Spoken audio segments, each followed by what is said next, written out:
ये भी नई बात होगी कुछ घरों में, और आज से शुरू होगी।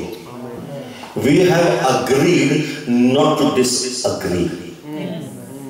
There's an agreement never to disagree and always I agree. Hallelujah. Always I agree and always she will agree because we love each other. If I love her, if you love your wife, let me tell your husbands, shake him, hey, मैं कमाता हूँ, कहेंगी मैं भी कमाता हूँ। ये भी चक्कर है, दोनों के अपने अलग अलग अकाउंट हैं। मैं आपको चलता हूँ, जिस घर में लड़ाई नहीं होगी वहाँ बरकतें आनी शुरू हो जाएंगी। झगड़ा करना ही नहीं, बोलो झगड़ा करना ही नहीं है। प्लीज अपने हस्बैंड की तरफ देख के बोलो झगड़ा करना ही नहीं है। प्लीज मैं चाहता हूँ एक दूसरे की तरफ देख के प्लीज बोलो झगड़ा करना ही नहीं है। हमारे घरों से इन कलीसियाओं के जो मसीही घरों के अंदर से झगड़े की आवाज नहीं आएगी। जोर इफ यू अग्री तो ऐसी ताली बजाओ कि ये अग्रीमेंट की ताली समझ आ जाए। खुदा के लिए बजाओ, मेरे लिए नहीं। खुदा के लिए हमारे घर में झगड़ा नहीं होगा, तो हमारे घर में झगड़ा नहीं होगा। Hallelujah. If I can do it, you can do it. If I can do it, you can do it. क्या क्या बच्चे अगर घर में आते हैं और देखते हैं मम्मी डैडी लड़ रहे हैं, वो कहते हैं चलो यार घर से चलो, बेकार है, टाइम पास है इस घर के अंदर। हमेशा देखो लड़ते रहते हैं, हमेशा देखो ये सोफा तू लाई थी, ये पलंग मैं लाया था, ये एसी तूने खरीदा था, ये फ्रिज मैं लाया था, तेरे घर वालों ने दिया गया, इतनी बड़ी बेटी भी दिखाई नहीं देती है।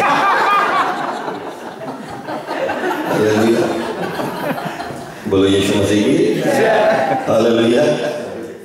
Please this is my request, बोलो कुछ नया होगा, बोलो कुछ नया होगा, सारे बोलो कुछ नया होगा, सारे बोलो कुछ नया होगा। हालेलुया। ये झगड़ा हमारी जिंदगियों से निकल ही जाए, क्योंकि झगड़ा लानत है। आमीन। Disagreement is a curse and God says कि ओ सलमोन की सिय्योन पर्वत पर आती है, क्योंकि वहां पर उसको एकता दिखाई देती है, क्योंकि यीशु ने कहा we are one, father son and the holy spirit are one. हालेलुया। Please understand this is the key, unity. Unity is the key. हालेलुया। बोलो यूनिटी इज द की। के जीवन की खोज में निकला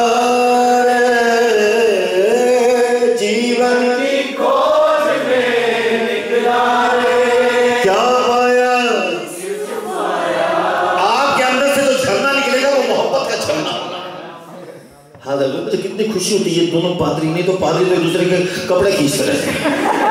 हालेलुया, हालेलुया, हालेलुया। एल्डर्स का ही काम होता है पादरियों को लड़ा दो। लेकिन मैं एक चीज आपको कहना चाहता हूँ कि ऐसा होगा आखिरी दिनों में, बोले ऐसा होगा आखिरी दिनों में, रूहे पाक की बारिश होगी, तुम्हारे बेटे बेटियां नबूवत करेंगे, तुम्हारे बेटे बेटियां नबूवत करेंगे, बूढ़े ख्वाब जवां दर्शन देखेंगे, बूढ़े ख्वाब जवां दर्शन देखेंगे, और जैसा खुदावन ने फरमाया, और जैसा खुदावन ने फरमाया, वो अपने चुने हुओं को बुलाएगा, वो अपने चुने हुओं को बुलाएगा, वो आ रहा है,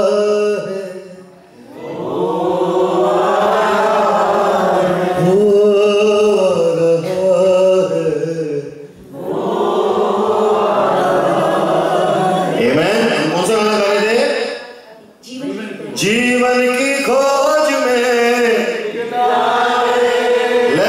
left, right, left, right, रे। Come on everybody, come on, पादरी साहब ऊपर आ जाए। हालेलुया। मेरे hallelujah. Brother Sanjay, God, where is brother Sanjay? Brother Sanjay, please.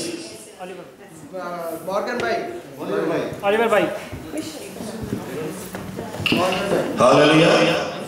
मुझे बड़ी खुशी है कि खुदावंद नया काम इस कलीसिया में कर रहा है। पास्टर मॉर्गन कल बहुत बरकत मिली आपके साथ बैठकर। पास्टर मॉर्गन इतने खुदा के humble और इतने well versed man of God. It is so important to have such people.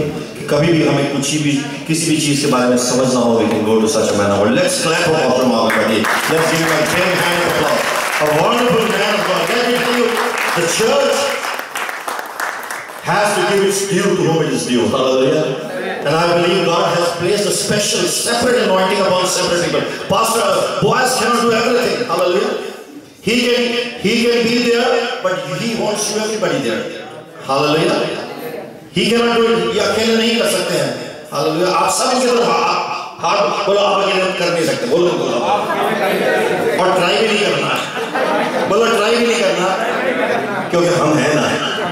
ताली बजाएंगे प्रभु के लिए. ये चर्च यूनिटी का चर्च होने वाला है. यूनिटी का चर्च होने वाला है. हालेलुया. ये चर्च बरकत. मैं यहाँ पर बरकत का पैगाम लाया हूँ. मैं इस कलीसिया में लाया हूँ बरकत और खुशी का. यहाँ पर गिरने वाले नहीं, यहाँ पर खड़े होने वाले लोग तैयार हो रहे हैं. यहाँ वो लोग तैयार हैं जो पाक रूह से भरेंगे और पाक रूह की आग से भरेंगे. जहाँ पे सैक्रिफाइस है वहाँ पर क्या सिखा के भेजा है. हालेलुया. जोरदार ताली प्रभु यीशु मसीह के लिए. जोरदार ताली. Praise God. सब कुछ hallelujah. Everybody, come on, yes. आपको ये याद करना पड़ेगा, ठीक है? Okay, come on, ये step है, yes. जो एक नहीं आता, काफी कुछ पीछे रह जाता है.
हे परमेश्वर, मुझे ऐसा ऐसे सत्य में लेके चल। हे परमेश्वर, मुझे तपस यानी अंधकार से ज्योति में लेके चल, मृत्यु से अनंत काल के जीवन में लेके चल, असत्य से सत्य में लेके चल। ये मेरी तलाश थी। मैं हमेशा सत्य की तलाश में था। मैं आपको चीज बताना चाहता हूं कि ये मेरे जीवन की प्रार्थना थी। ऋषि मुनियों की हजारों साल पुरानी पुकार है। जैसे दाऊद ने भी कहा कि मेरी रूह खुदा की प्यासी है, मेरी रूह असतो सगाया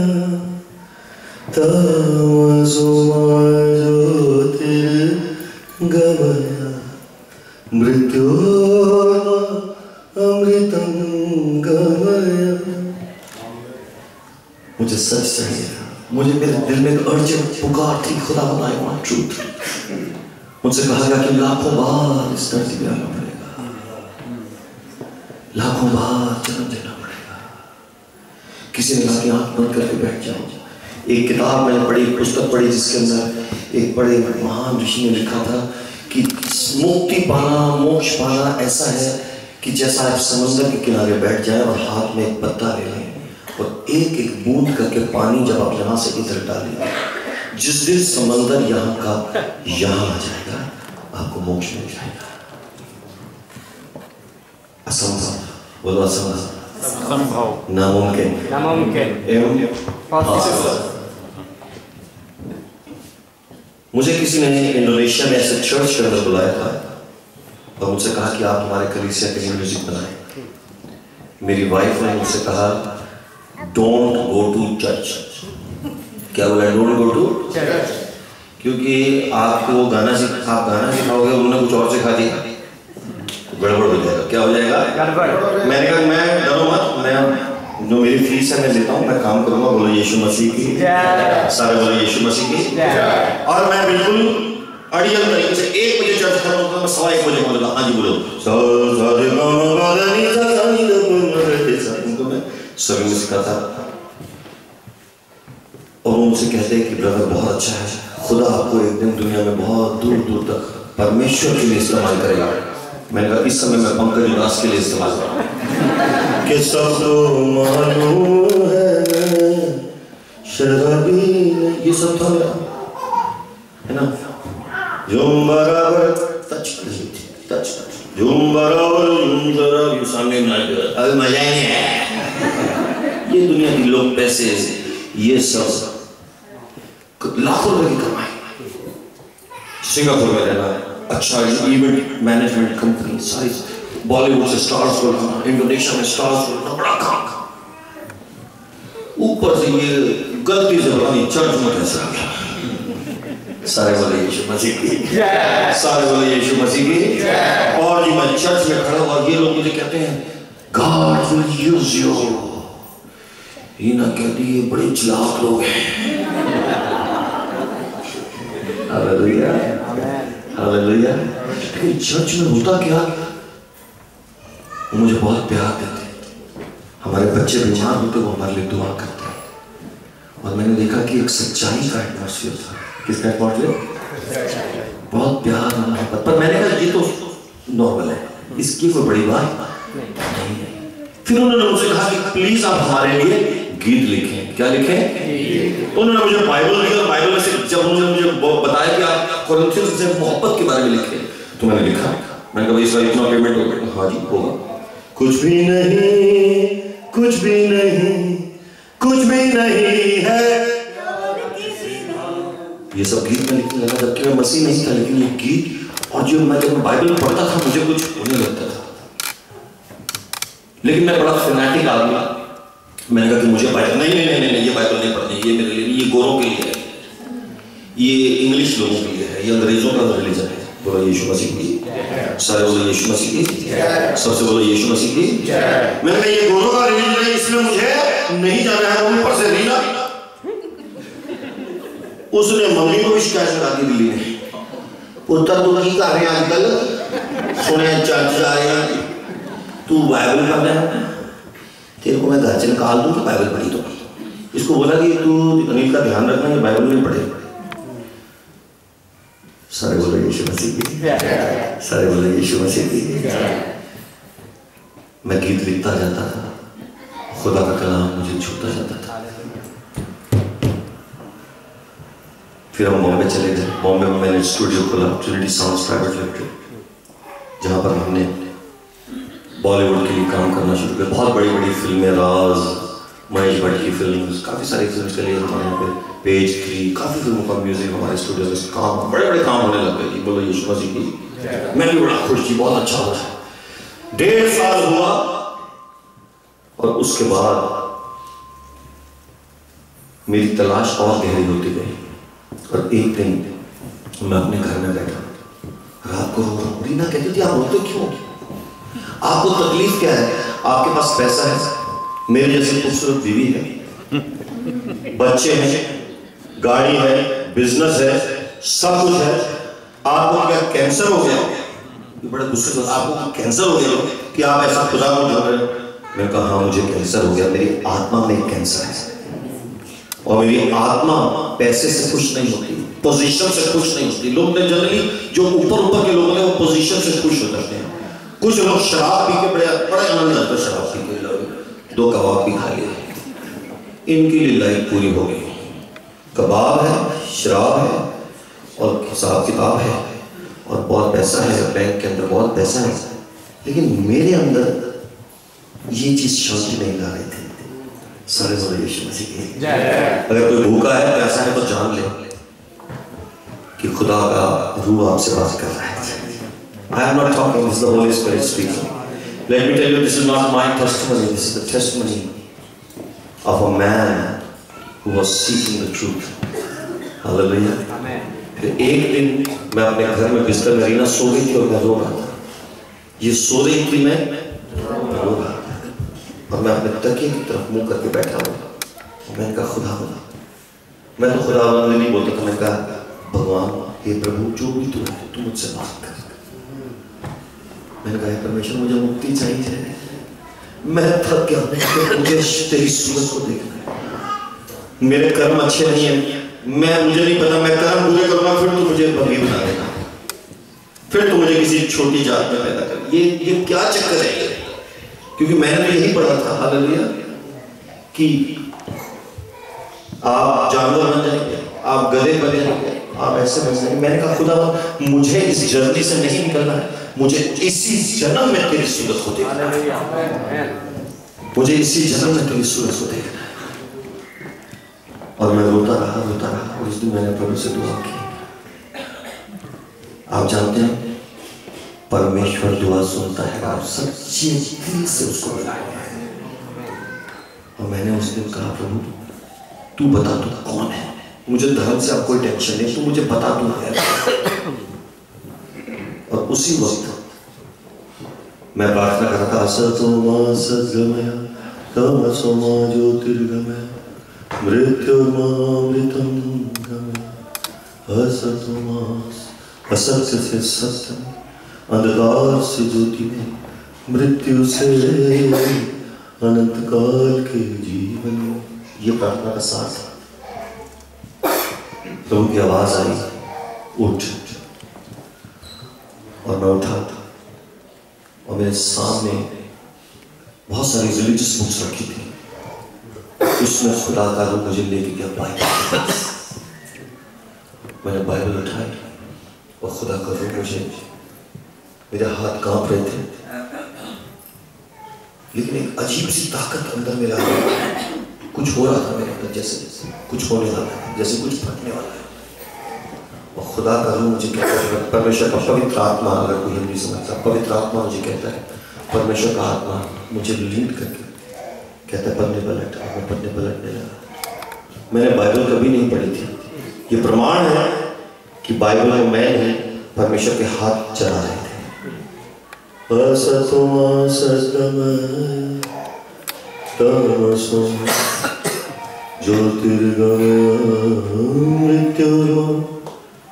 और परमेश्वर का वचन यूहन्ना की किताब में मुझे ले गया, उसके 14वें बाब में उसकी 6ठी आयत पर ले जाके सबका हाथ रोकते हुए परमेश्वर ने कहा ये पढ़। मेरी 3 चीजों की पुकार थी, असत्य से सत्य में, अंधकार से ज्योति में, मृत्यु से जीवन में। बाइबल में लिखा था मार्ग सत्य जीवन, मार्ग सत्य जीवन मैं हूं, मेरे बिना तुम पिता तक पहुंच नहीं सकते। ये बात मुझे खटक गई कि यीशु ये कैसे कह रहे कि मेरे बिना तो पिता तक नहीं पहुंच सकता।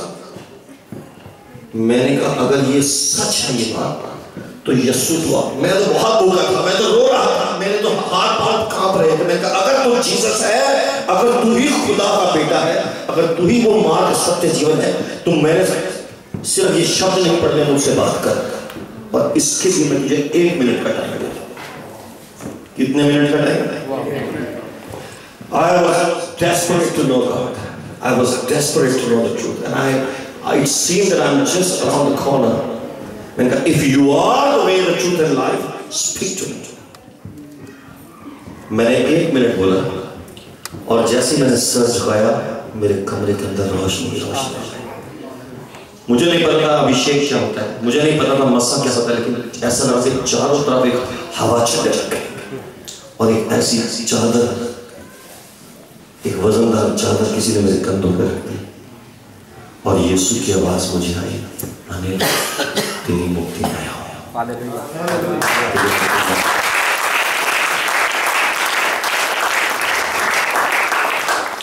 मैंने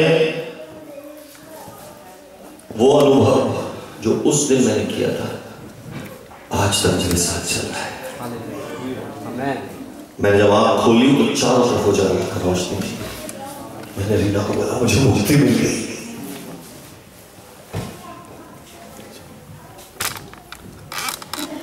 मैंने उठ के कहा पागल हो गए हो, सो जाओ, सुबह मुझे बच्चों को स्कूल भेजना है, मेरा दिमाग क्यों सारा दिन खराब करते हो। मैं आपको सच बताऊं, जिसको भूख और प्यास नहीं लगती उसे कुछ फर्क नहीं पड़ता, लेकिन जो भूखा होता है और उसको रोटी मिल जाती है, और जो प्यासा होता है जिसको पानी मिल जाता है, उसकी प्यास और भूख कैसे मिट जाती है वो मैंने इनकी लाइफ में देखा।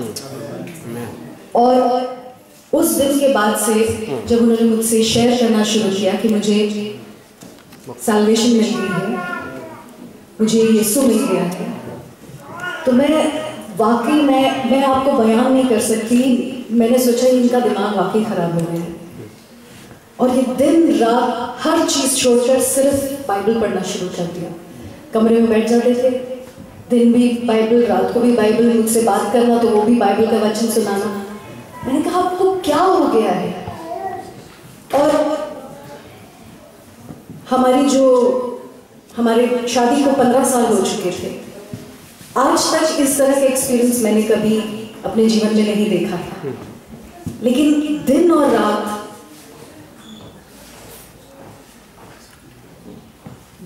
मैंने इनके अंदर वो बदलाव देखने शुरू किए, और ऐसे बदलाव जिनको मैं भी क्वेश्चन करने लगी कि ये अनिल को क्या हो गया।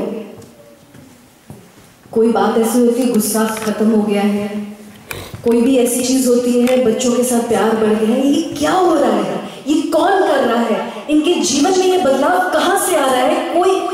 कोई ऐसा है नहीं, दिखाई नहीं दे रहा, ये कहाँ से आ रहा है? अंदर से मैं जानती थी कि ये बाइबल से आ रहा है, लेकिन बाहर से मैं घिरी हुई थी।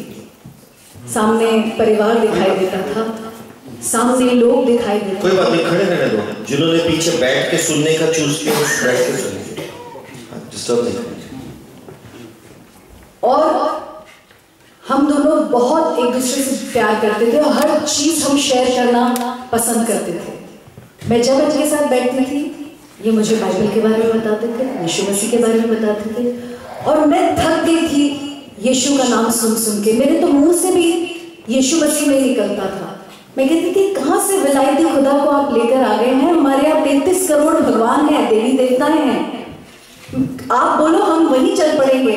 कहाँ जाके मत्था टेकना है मैं टेकती हूँ। आप चाहते हो ना कि हमें एक स्पिरिचुअल लाइफ चाहिए, मैं बच्चों को भी वही सिखाऊंगी। हमारे ग्रंथ पढ़ने शुरू कर देते हैं, आप बोलो तो सही।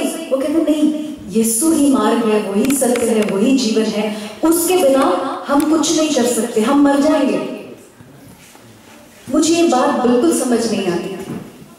खैर ये चीज हमारी 1 साल चलती रही और मैं यीशु को मना करती रहती थी। मैं कहती थी सब कुछ ठीक है, सिर्फ यीशु नहीं। और ये कहते थे सब कुछ छोड़ दे, सिर्फ यीशु है। और मैं कहती थी ये क्यों, इतना अर्जेंट क्यों है, इतना अर्जेंट क्यों है? आप जो करना चाहते हैं आप करो। लोग अलग अलग धर्म अपना लेते हैं, आपको अच्छा लगता है आप करो। वो कहते नहीं, अगर तू गड्ढे में गिर रही है तो क्या मैं तुझे बचाने नहीं आऊंगा? अगर मैं देखूंगा हमारे बच्चे गिर रहे हैं, मरने वाले हैं, क्या मैं उनको बचाने नहीं आऊंगा? कहा। और एक चीज इन्होंने 1 साल मेरे लिए की, वो ये कि जब मैं रात को सोती थी तो मेरे सर पर हाथ रखकर दुआ करते थे, कहते थे इसको समझ ले और यीशु अपना चेहरा इनके ऊपर डाल, जिससे इसको भी समझ आए कि मैं क्या कह रहा हूं। और एक तरफ ये मुझसे यीशु के बारे में बात करते थे और दूसरी तरफ पूरी दुनिया। ऐसा लगता था जैसे उंगली दिखा रही हो मुझे कि क्या कर रहे हो तुम, कलीसिया जाने वाले हो, तुम्हारे बच्चों से कोई बात भी नहीं करेगा, तुम्हारी लड़की से कोई शादी भी नहीं करेगा। इस तरह के बहुत सारे सवाल मेरे अंदर थे। और एक रात हम दोनों फिर उसी बातचीत के साथ